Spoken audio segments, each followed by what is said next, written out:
A aula de hoje é para você que vai trabalhar com cinemática vetorial, e o grande lance de hoje é que a primeira coisa que nós vamos ver hoje é vetor, mas não é esse vetor aqui não, beleza? Olá pessoal, a aula de hoje é sobre uma grandeza vetorial especificamente, e a grandeza vetorial está dentro de uma das grandezas físicas. E quais são as grandezas físicas? Uma das grandezas físicas é a grandeza escalar. A grandeza escalar é caracterizada pela precisar apenas de uma informação para ser bem definida, ou seja, a quantidade, a intensidade, o módulo da grandeza fica bem definido. E você tem a grandeza vetorial, ao qual o deslocamento faz parte. E nesse tipo de grandeza que é a vetorial, você precisa de mais de uma informação para ficar claro. Você precisa saber a quantidade, ou a intensidade, ou o módulo. Você precisa saber também a direção e sentido. Lembrando que direção é totalmente diferente de sentido, né? Toda direção tem dois sentidos, importante você lembrar. Tudo bem até aí?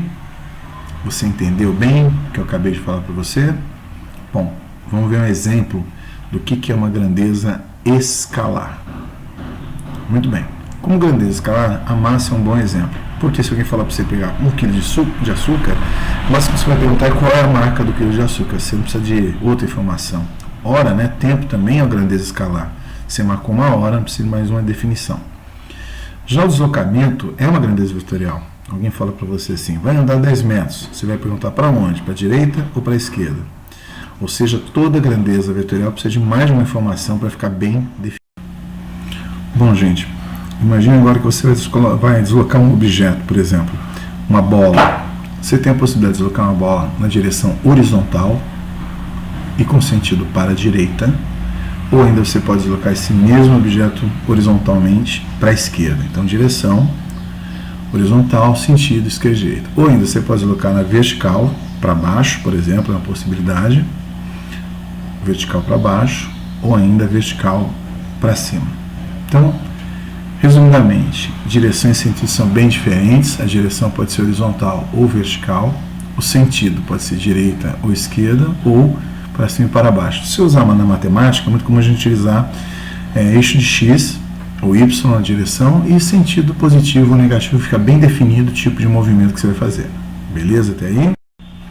Bom, gente, vamos basicamente resolver a primeira parte da apostila, que trata do vetor de deslocamento. Então, primeiro eu vou pegar uma situação hipotética, que você tem um mapa em suas mãos, pode ser do Google Maps mesmo, e que você esteja traçando uma viagem que você sair de Muriaé até Teófilo Otoni.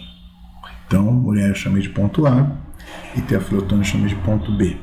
E a distância percorrida entre os pontos A e B é cerca de 430 km.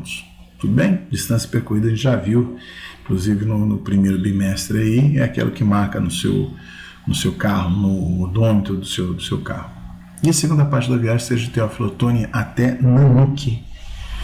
Essa distância percorrida de B até C é cerca de 160 km.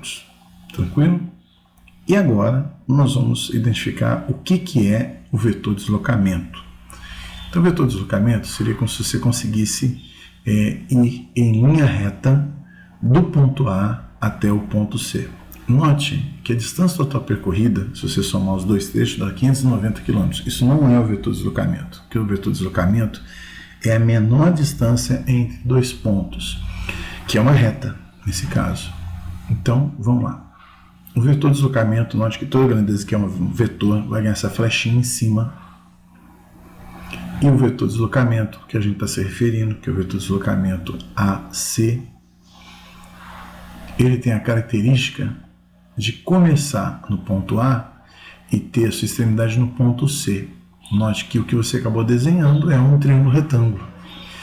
E todo vetor de deslocamento tem sempre o seu início na primeira origem do vetor e termina na sua última extremidade. Ou seja, ele começa em A, termina em C. Olha aí novamente para você ver. Tá vendo?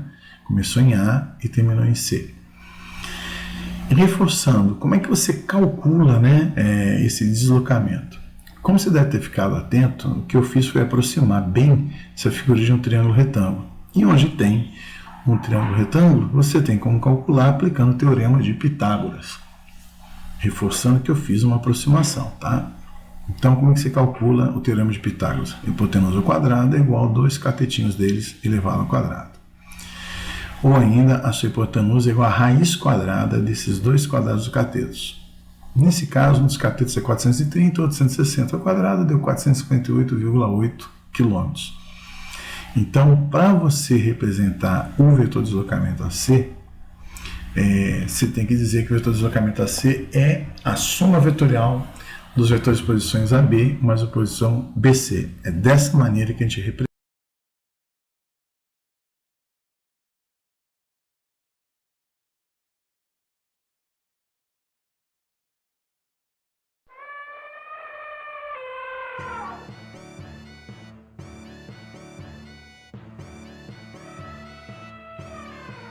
Um elefante incomoda muita gente. Dois elefantes incomodam muito mais. Dois elefantes incomodam muita gente. Três elefantes incomodam.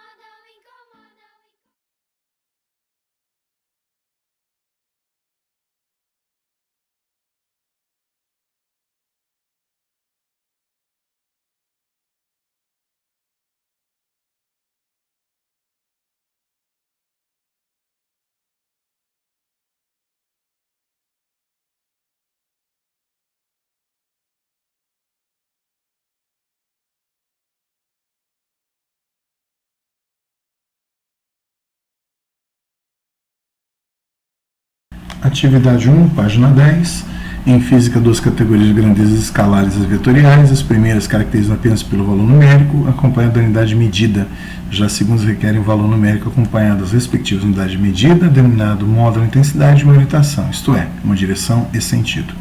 Com base no texto e seus conhecimentos a respeito da categoria de grandezas físicas, as grandezas vetoriais aparecem apenas em, lembre-se, então vamos lá, bem aí.